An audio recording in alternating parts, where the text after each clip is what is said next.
Festival d'Angoulême 2025, nous sommes avec un éditeur, Michel Jans de Mosquito, et un auteur, Lele Vianello. Bonjour messieurs. Bonjour. Alors, on connaît Lele Vianello par son travail chez Mosquito, 14 albums à ce jour. On sait que Lele a été l'assistant de Prat, qu'il a travaillé avec lui sur Kato Zulu, Les Scorpions du désert, Courton en Sibérie. On ne va pas revenir sur ce parcours qui est très bien décrit dans Tonnerre de Bulle, qui est une revue partenaire, le numéro 32. Lele a déjà donné une interview. Et là, on va revenir un peu sur une interview carrière de Lele Vianello. Alors, je vais me tourner vers Michel Jans, l'éditeur, dire comment vous avez rencontré Lele. Je l'ai rencontré parce que je connaissais son travail dans les revues italiennes, dans Corto Maltese et tout, que j'appréciais. Et donc, j'ai essayé de le retrouver. Je l'ai retrouvé grâce à Sylvina Pratt, la fille d'Hugo. Et c'est comme ça que, une fois qu'on a été en contact, on a commencé à travailler ensemble. Alors, Lele Vianello, vous avez fait des études de dessin industriel. Si. Hein. Alors, votre amour de la bande dessinée, quand vous étiez petit, vous avez dessiné déjà petit, vous lisiez des revues de bande dessinée plus jeunes? Ma se parlo in italiano, lo stesso. Come vuoi. No, perché cioè, io credo che tu hai qualcosa dentro nel desiderio di raccontare e la fascinazione che prendi dal disegno, l'amore che prendi per quello che poi in Italia si chiama fumetto, e per cui è bande dessinée, e fin da piccolo vedi questa maniera di raccontare che è una cosa meravigliosa e ti affascina, ti parli, poi la vita fa sì che tu devi fare delle scelte di lavoro diverse e allora studi, non so, meccanica per fare il disegno, perché le porte del lavoro si aprono su disegno meccanico. Alla fine tu preferisci fare questa cosa, allora ho deciso di tentare di fare questa cosa e poi fortunatamente la cosa è riuscita, mi è andata bene. Traduction, Michel. Alors, la bande dessinée, c'est quelque chose qu'on attrape quand on est déjà tout enfant. Cette façon de raconter, de représenter le monde, etc., ça a toujours fasciné Lele, comme beaucoup d'enfants, qui s'est nourri de ça. Et donc après, professionnellement, pour apprendre le dessin, il a fait du dessin technique, toutes sortes de choses utiles pour la suite de sa carrière. Et il a présenté ses premiers travaux et comme ça a marché, il est resté dans ce milieu-là qui lui ouvrait des horizons, qu'ouvre la bande dessinée à l'imagination. Alors, vous habitez toujours Venise, je crois? Si. Alors, comment Venise, finalement, est-ce que cette ville un peu mythique nourrit votre imaginaire? Parce que vous avez beaucoup de choses sur les voyages, vous avez commencé à faire de la science-fiction, dans Il Mago, je crois, c'était des dessins de science-fiction. Vous avez abandonné la science-fiction pour finalement creuser, je pense, dans vos albums, la question du voyage, hein, de héros qui sont perdus et qui sont dans des mondes, les déserts, Marco Polo. Alors, est-ce que c'est effectivement Venise joue vraiment dans votre imaginaire là? Sì, Venise è stata estremamente importante perché poi cioè credo che avevo 26 anni e mi hanno proposto di fare un libro di 180 pagine che era la storia di Venezia raccontata in bande dessinée e per me è stato un grande lavoro, importantissimo.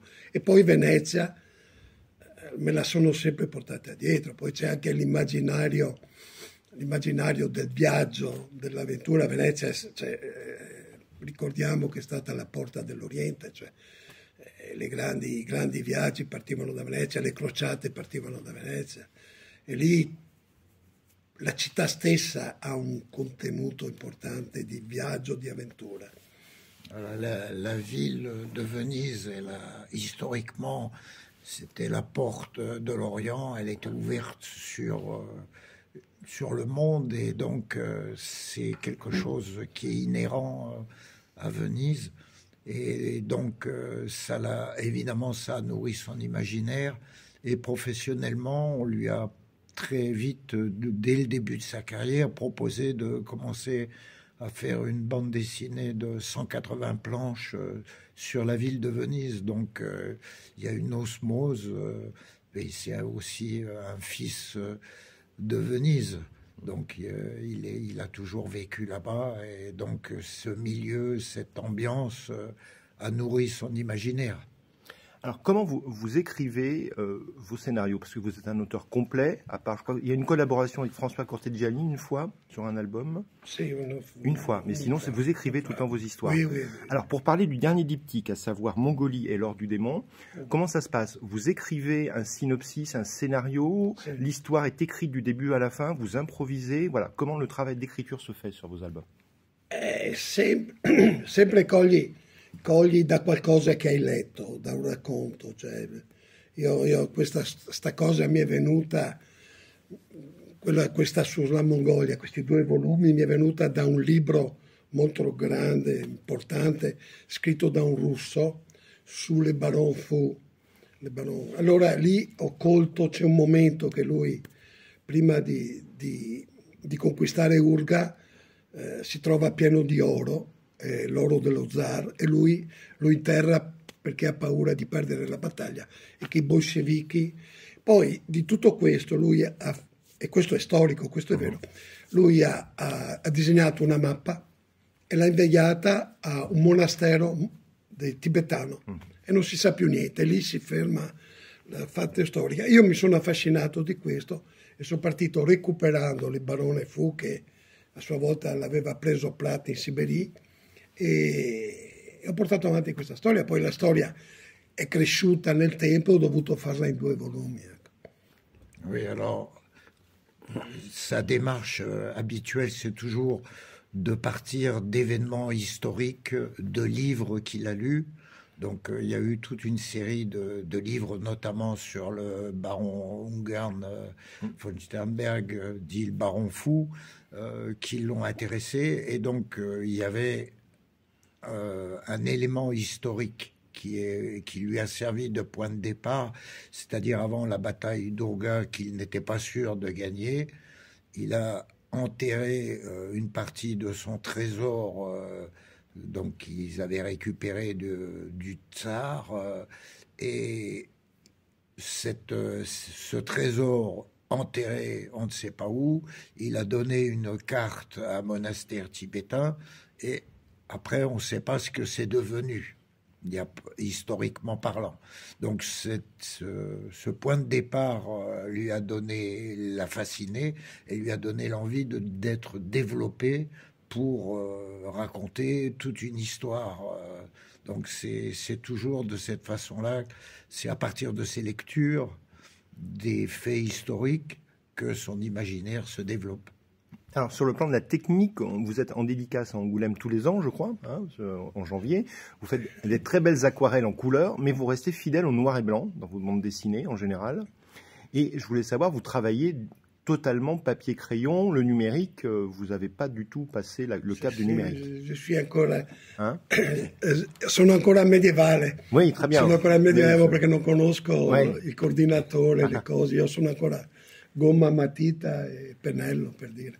O con la maniera di lavorare quando lavoravamo insieme con Pratt, cioè la planche, le crayons, et après le pinceau per faire les autres choses.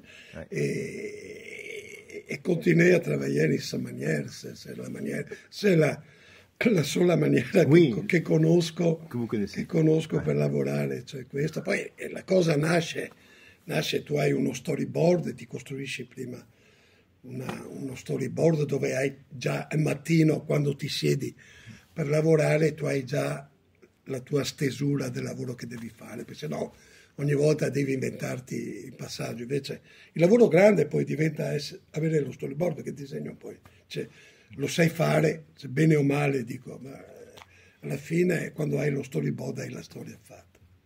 Oui, alors il dit que quelque part, il reste un auteur un peu moyenâgeux, c'est-à-dire qu'il continue à travailler comme on travaillait avant, c'est-à-dire avec du papier, crayon, gomme, etc. que sa façon de travailler, elle a été aussi marquée par celle qu'avait Hugo Pratt, c'est-à-dire de travailler sur des bandes. Donc, en général, c'est trois bandeaux par page. Et donc, il continue comme ça et il n'a pas essayé de...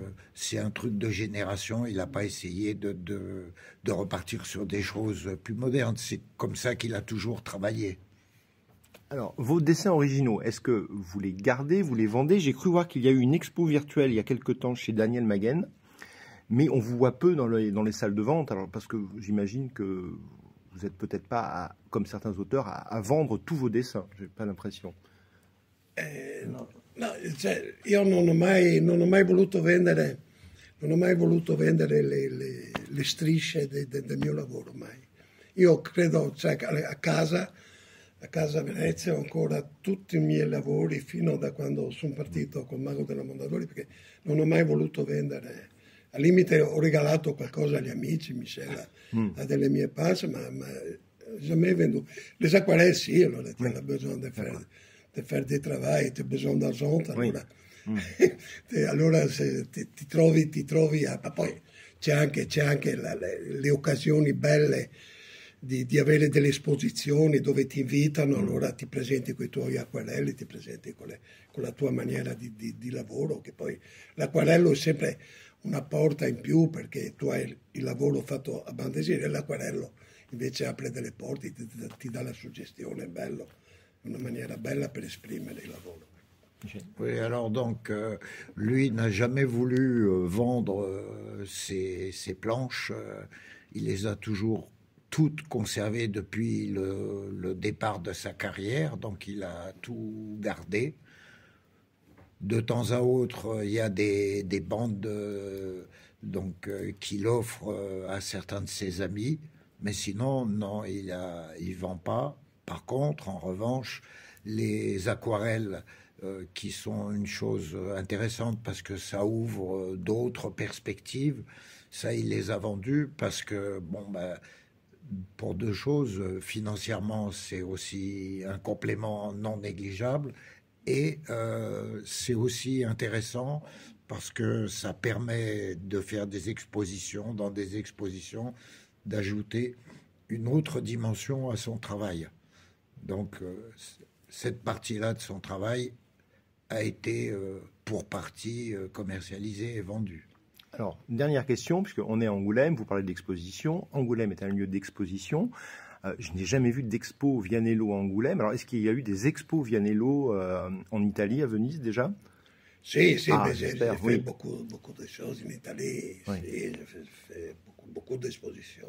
Alors, et en France? Alors, je me tourne aussi. En France, nous avons fait quelque chose. Alors, qu'est-ce que Michel, oui, vous vous rappelez un peu avec Michel, hein, toujours. Abbiamo fatto delle cose, cioè, Angoulême, non so, perché Angoulême ha delle cose molto più importanti sicuramente da fare, però in altre parti della Francia abbiamo fatto anche delle esposizioni molto belle, ne ho fatto una su un castello fuori Parigi che era molto grande, bello, avevo 140 acquerelli, un'esposizione molto bella che mi ha dato soddisfazione. In Italia invece, ho fatto parecchie cose. Sì. En Italie, il a fait évidemment beaucoup d'expositions. En France, à Angoulême, alors là, j'ajoute une parenthèse personnelle. On a toujours été plus ou moins ignoré par les organisateurs d'Angoulême. Donc il y a eu quelques expositions, il y a eu trois expositions de Topi, mais ça a été un peu des parenthèses, sinon on est ignoré. Ils savent pas ce qu'on fait, ils s'en foutent, on n'est pas à la mode, on est à côté. En revanche, donc en Italie, il en a fait de très nombreuses des expositions, et il en a fait aussi en France deux grosses expositions, avec une dans la région parisienne où il avait plus d'une centaine, presque 200 aquarelles et tout, donc une belle exposition avec un beau succès populaire. Et puis il en avait fait, là il y a un festival, je ne sais plus, du côté de Bordeaux, là récemment, qui lui a consacré une très belle exposition. Ah, bon, tant mieux, voilà. Mais alors, donc, voilà. Bon, c'est difficile de monter des expositions, mais on serait curieux d'avoir vraiment, parce que 14 albums quand même, c'est tout un travail. Alors, est-ce que, vraiment la dernière question, vous travaillez déjà sur le prochain album, Lélé? Oui. Alors, le prochaine, je suis fatigué, sono stanco di fare mongoli e deserti. Il prossimo album con Mosquito sarà sui mari della Cina, con les pirates, la reine des pirates, dans les années 30, che Seppo ho preso ancora una volta da un fatto storico veramente esistito, che c'era questa regina dei pirati che comandava 2000 giunche, e lì ho costruito tutta una storia dietro, che sarà una storia di mare e di avventura finalmente adesso. Cioè, vado via dal déserto per andare verso. Alors, on va passer dans l'élément aquatique, là. Alors, peut-être, Michel, le titre de cet album, on l'a déjà ou pas? Hai il titolo del prossimo libro? Il titolo approssimativo è... Approximativement, sì, voilà. La regina e il dragone. La reine des dragons. La reine et le dragon. La reine et le dragon. Il y a les dragons. Oui, le dragon, donc on est dans l'univers... Comment s'appelle la bandiera? Oui, le drapeau. Les drapeaux, les dragons. On est dans l'univers des fables encore, ça fait plaisir. Alors, ça sort en 2026, du coup, Michel? A priori, oui. Ça, donc, Lélé travaille de façon très régulière et constante pour faire un album par an. Donc, nous suivons. Et là, il commençait, comme il a fait 2 albums sur la Mongolie, il voulait changer un peu de décor et d'ambiance. Donc là, ça sera une histoire maritime avec une reine des pirates chinoise avec une horde de plus de 200 jonques, etc. Ça sera une histoire maritime, donc avec la mer, pour changer d'atmosphère. Et en même temps, une histoire appelle une autre histoire. C'est-à-dire que, par exemple, l'histoire sur la Mongolie, au départ, c'était un album. Puis après, moi, je l'ai embêté en lui disant que sa fin ouverte nous appelait autre chose. Donc, c'est à ce moment-là qu'il a fait l'or du démon. Donc, pour compléter ce qui était mis en route dans le premier album. Et là, ça lui a déjà donné l'idée peut-être de reprendre pour faire un 3e album plus tard. Donc, c'est vraiment une histoire qui appelle une autre histoire. Oui, c'est très chouette. Et en tout cas, bon, un autre rendez-vous, là, le podcast partira sur les ondes après Angoulême, mais on peut dire à nos auditeurs qu'on peut vous retrouver à Angoulême tous les ans.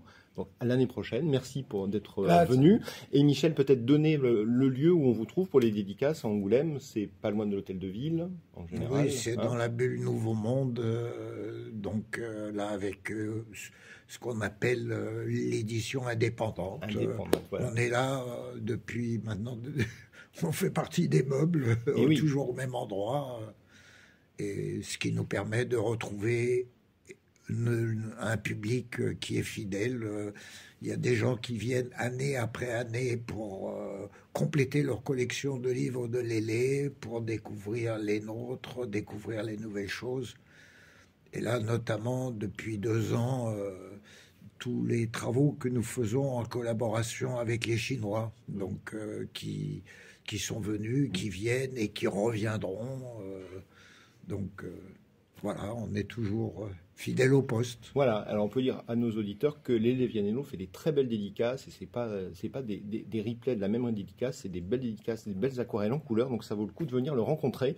Merci messieurs. Grazie. Et Mosquito, donc c'est aussi sur internet, le site internet, on a toute votre production. Voilà, bonne fin de festival messieurs. Merci beaucoup. Grazie. Voilà. Grazie a voi.